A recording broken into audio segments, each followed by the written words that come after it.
gentlemen, and thank you for watching the show.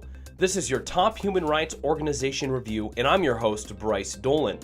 Now today on the show, we're going to look at 5 different top human rights organizations and look at the top stories from each one of their websites.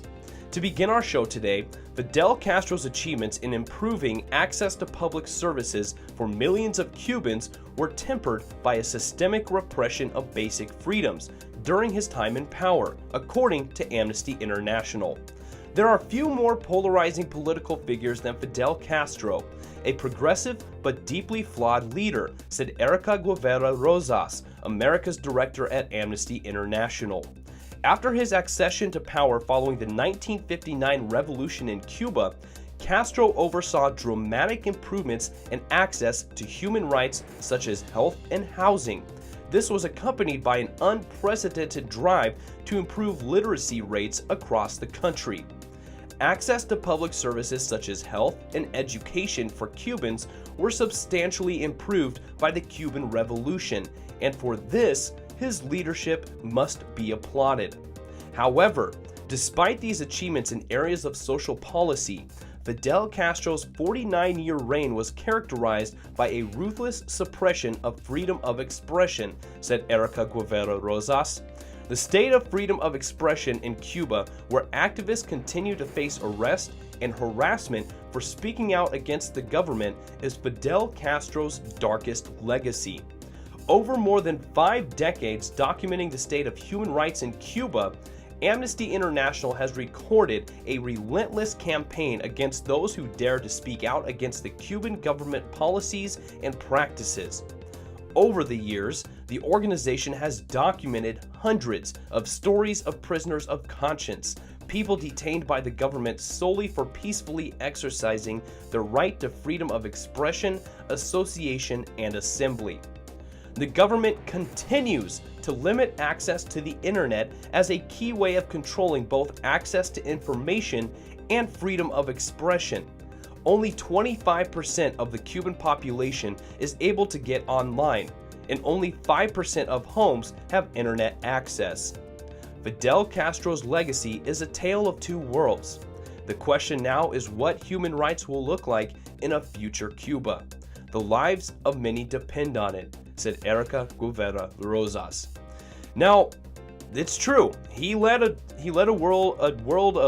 tale of two worlds. He was a great leader, improving healthcare and education, access to healthcare and education for millions of Cubans, but he led a repressive regime against anyone who spoke out against the government's policies and practices, whether it was their freedom of expression or freedom of peaceful assembly.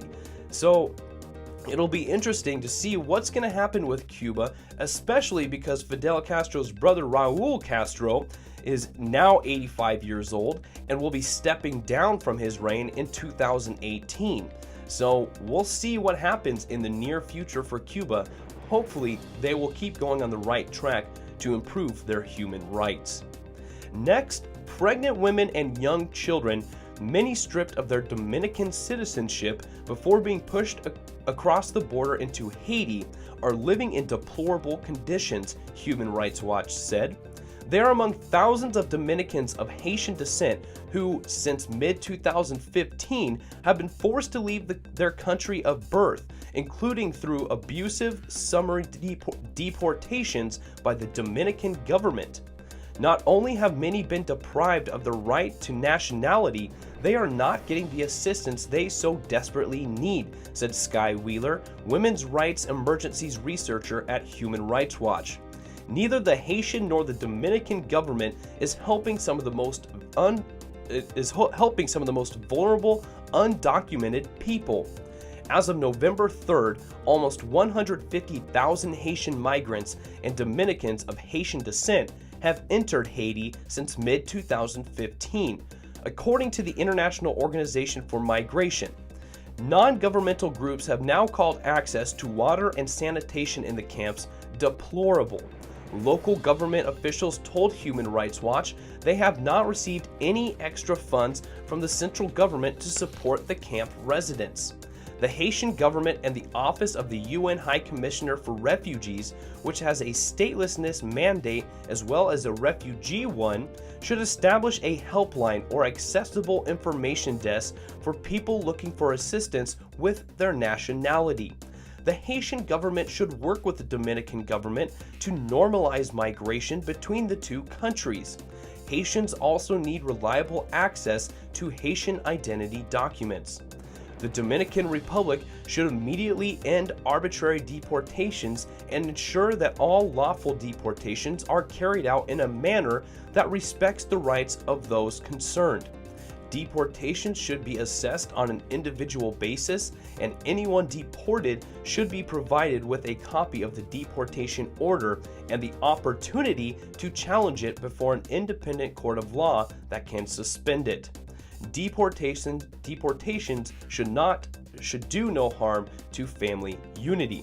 So again, 150,000 Haitian migrants and migrants of Haitian descent have moved from the Dominican Republic back to Haiti from mid-2015 to November 3rd of this year. So a little over a year, over 150,000 people have been forced back to Haiti. So instead of forcing these people back to Haiti, these two governments need to work together to help these migrants feel or settle into a normalized life, so to speak, after being thrown back into their own country within camps that have little access to clean water and sanitation. So we call on these governments to start working together to help these large group of migrants.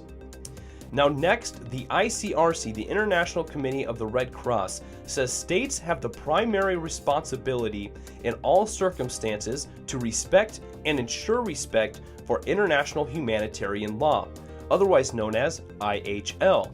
In addition, states parties to the Geneva Conventions and other IHL instruments have an obligation to implement international humanitarian law in their national legislation. Now, international humanitarian law remains a critical tool and the necessary legal framework to protect human life and dignity when armed conflicts arise. Strengthening its respect, therefore, is the single most important way to improve the protection of persons who do not or no longer participate in hostilities. Established in over 100 states, national committees and similar bodies on IHL have proved to be of considerable help in fulfilling these obligations. The fourth Universal Meeting of National Committees and similar bodies on IHL will take place in Geneva from November 30th to December 2nd. Over 240 participants will gather at the Centre International des Conferences, Geneva, to discuss important IHL issues under the overreaching theme of enhancing protection in armed conflict through domestic law and policy. Through open discussion and the sharing of experiences, the fourth Universal Meeting aims to identify good practices and methods of operation for bringing about better protection in situations of armed conflict and for making national bodies on IHL more effective in generating greater respect for international humanitarian law. Participants will seek to determine the role national committees and similar bodies on IHL can play in this regard, and how such bodies can strengthen their contribution to increasing respect for IHL, both domestically and beyond. The meeting will also provide national IHL committees with a platform to engage in peer-to-peer exchanges on their activities and experiences. So we talk about IHL a lot, ladies and gentlemen, international humanitarian law. Since we advocate for human rights, anti-racism, anti-defamation, anti-discrimination, all of those, we refer to international humanitarian law quite a bit. So this is great that they're getting together to discuss improving the respect of this international humanitarian law, or otherwise known as IHL. So great news for just human rights in general around the entire world. Now, Human Rights Foundation strongly condemns the suspension of 370 civil society organizations in Turkey. On November 11, 2016, Recep Erdogan's government ordered the temporary shutdown of hundreds of civil society groups, including bar associations and children's rights organizations, based on allegations that the groups have ties to terrorist organizations. Although the Turkish Deputy Prime Minister Numan Kurtulmuş affirmed that 370 civil society organizations are not being shut down but suspended for 3 months, the extent of the suspension remains uncertain. Now, Erdogan's government has gone far beyond persecuting members of the Gulen movement. It has brutally crushed all dissenting voices in a nation that, until recently, was a beacon of hope for moderates and liberals in the Middle East, said Thor Halvorsen, president of Human Rights Foundation. Erdogan has transformed Turkey from a democratic country to an authoritarian regime, and he has done this by abusing the state of emergency powers. He claimed after an attempted coup that, by the hour, looks more like a very convenient justification for the total dictatorial takeover of Turkey by his national political party, said Halvorsen. Among the civil society organizations ordered to close are the Progressive Lawyers Association and the Association of Lawyers for Freedom. These groups had spent the last few months representing those charged under Turkey's broad anti-terrorism laws. Not content with going after individuals, Erdogan is now persecuting the associations devoted to defending people he perceives as political adversaries, added Halvorsen. If this trend continues, the government will next seek to persecute the attorneys representing the associations who represent the persecuted individuals, and then it will persecute the attorneys of those attorneys. When does it end? Said Halvorsen. Now, Halvorsen has a great point. When does Erdogan call it quits? You persecute those who talk about, who speak up against you. Then you persecute those who are defending those who get persecuted because they spoke up against you. And then you're going to have to start persecuting the attorneys who are defending the attorneys who are defending the people who are persecuted. When does it end? When does Turkey stop this state of emergency and go back to a democratic country, to a democratic rule? We'll keep our eye on Turkey as we have for these last couple months, and hopefully Erdogan will call an end to the state of emergency soon. Now, to end the show today, the International Federation of Human Rights, FIDH, reports Kashmiri human rights defender Mr. Khurrum Parvez remains in arbitrary detention, despite a high court order declaring his detention illegal and ordering his release. Last Friday, on November 25th, the High Court of Jammu and Kashmir and Srinagar quashed the order of detention and ordered the release of Mr. Khurrum Parvez, chairperson of the Asian Federation Against Involuntary Disappearance and program coordinator of Jammu Kashmir Coalition of Civil Society, who has been arbitrarily detained since September 16th of 2016. However, police at Jammu's Kot Balwal jail, where Mr. Parvez was being held, refused to release him, claiming there was a typing error on the court order. A new court order for his release was therefore issued on Tuesday on November 29th, but instead of releasing Mr. Parvez, officials from the counterintelligence wing of Jammu and Kashmir Police took Mr. Parvez to the Joint Interrogation Center at Miran Sahib in Jammu. No information regarding the grounds of his continued detention was provided to Mr. Parvez or to his legal counsel.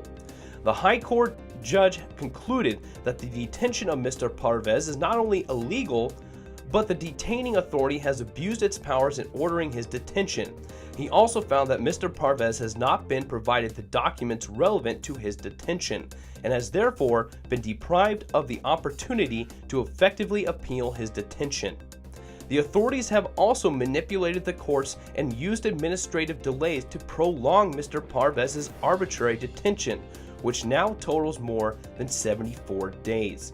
So this individual, this gentleman, Mr. Parvez, was cleared. He was sent to release. He was ordered to be released from this high court, and the police just refused to release him. So we are going to keep advocating for Mr. Parvez so he can be released, because he has been arbitrarily detained for over 70 days. I can't even imagine it being transported without being told why, giving any information, and having no access to your legal counsel. So we'll keep an eye on Mr. Parvez, and hopefully he can be released soon. Well, ladies and gentlemen, that does it for the show today. If you want to check out any of these articles, all of the links are provided below in the description. I encourage you to check them out. But I want to thank you for watching the show today. When you do check out those links below in the description, make sure you subscribe to the YouTube channel so you can get notified every time a new video is posted. Give us a like on Facebook and follow us on Twitter. But thank you for watching, ladies and gentlemen. This was your Top Human Rights Organization Review, and I was your host, Bryce Dolan.